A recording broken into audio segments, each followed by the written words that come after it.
สบายดีพ่อแม่พี่น้องลุงปานาอาเมื่อสุขุสุขคนเด้อเนาะบรรยากาศอยู่ที่เขตชนบทเนาะพี่น้อง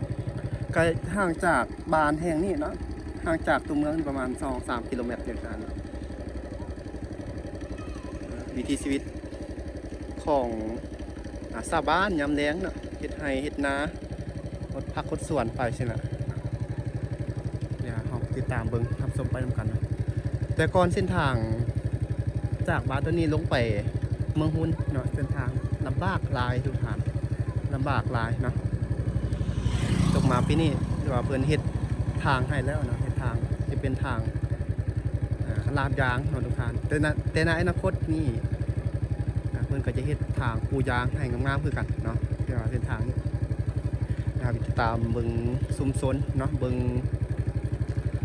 ชาวบ้านใช้ชีวิตการยามแลงเป็นจังไดเขาเฮ็ดอาชีพหยังแดเนาะไปให้ไปสวนจังใดเอาไปเบิ่งเปลี่ยนบรรยากาศน้ำกันเนาะทุกท่านที่กับคำตัวกับเป็นซองที่ถ่ายแต่ในเมืองเนาะวันนี้ก็ได้กลับบ้านก็เลยว่าลองถ่ายเป็นบรรยากาศอยู่ทางบ้านให้ทุกท่านที่ติดตามเบิ่งทำส้มไปน้ำกันเนาะ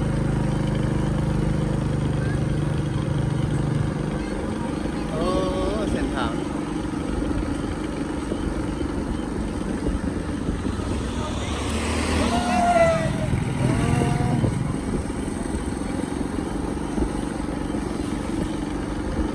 บ้านเขากับมีรายรับดีเด้ทุกฐานเนาะมีรายรับดีชีวิตการเป็นอยู่ก็ดีขึ้นจากแต่ก่อนหลายแพงเงิน3 บ้าน 2อันนี้ก็คือว่า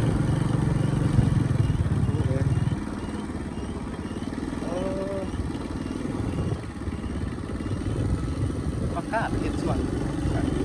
ทางประกาศ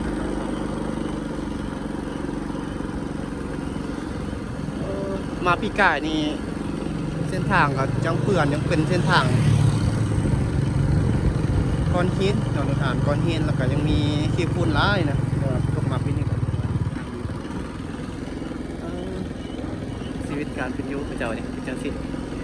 บ้านสมใสเนาะนี่เนาะ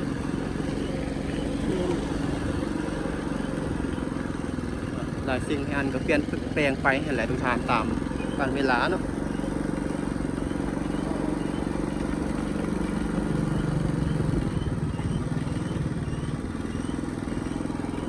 2 อย่างนี้เนาะ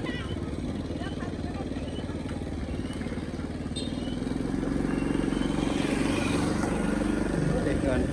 มีเงินก่อเงินงามๆเลยเด้ทุกท่าน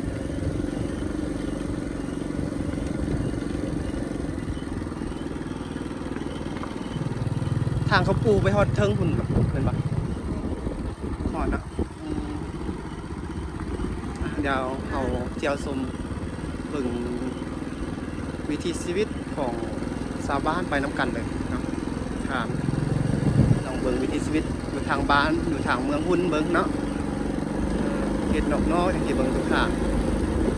ห่างจากตัวเมืองกับบ่ถึงว่าจะเป็นเขตนอกเนาะห่างจากตัวเมืองแต่เป็นเขตชุมชนที่อยู่นอกตัวเมืองนอกทุกทางเนาะเบิ่งชีวิตการเป็นอยู่พระเจ้าเนี่ยโอ้ดีขึ้นหลายมันจะเป็นเราเข้าเจ้าเนาะยังเป็นดังเดิมเนาะเราเข้าทรงดังเดิมพระเจ้าเฮ็ดจังซี่เดี๋ยวเบิ่งแถวนี้แต่ก่อนนี่เป็นทงนาในทุกทางเดี๋ยวนี้เป็นเฮือนเป็นบ้านเมิดแล้วก็มาแต่เรียกแต่งานเป็นบ้านหมดแล้วทุกทาง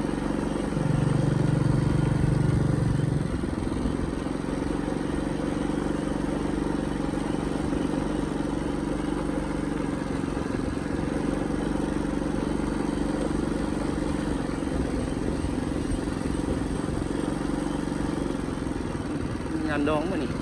มื้ออื่นเนาะ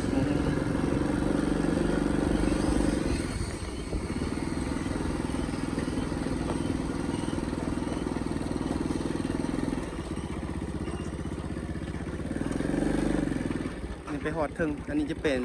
ทางไปให้ไปสวนก่อนเนาะนี่เนาะ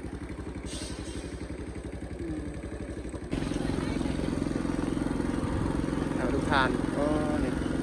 เกิน3 บ้าน 2เนาะ อยู่บ้าน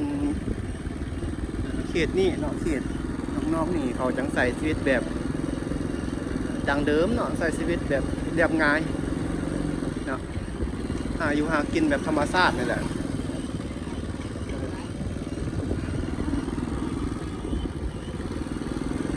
เนี่ยธรรมชาตินี่เงิน3 เงิน 2เขาจะเป็นเนาะ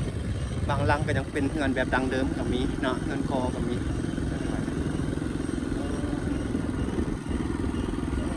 แบบนี้เนาะ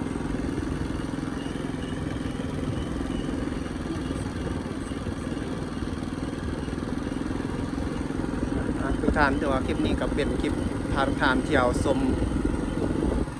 เขตชนบทเนาะเขตนอกตัวเมืองเนาะแต่ว่าเขาใส่ชีวิตก็ถือว่า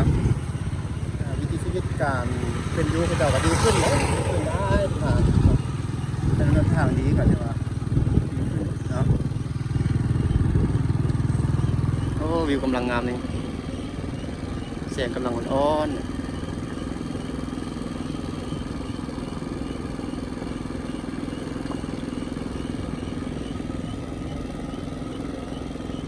แสงกำลังงาม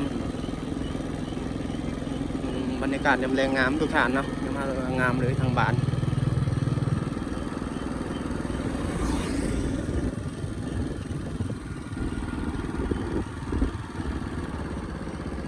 การใช้ชีวิตอยู่เขตทางบ้านเขาก็ประมาณนี้แหละทุกท่านเนาะเขาใช้ชีวิตแบบ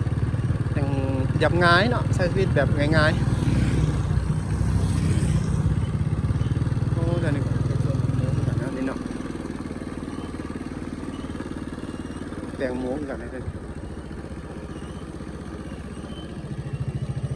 โอ้เห็ดโอ้เห็ดจำคุณเลยคนจีนเขามาเซาเฮ็ดมดเลยทุกท่านเนาะเซาเฮ็ดมดแถวนี้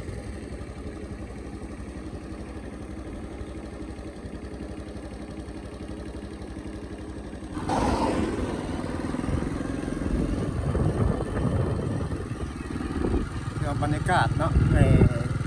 ทุกท่านที่ติดตามเราได้เบิ่งเรามาเที่ยวชนบทเบิ่งทุกท่าน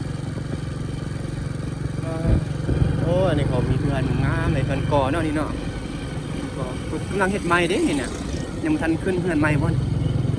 ขึ้นแล้วเนาะ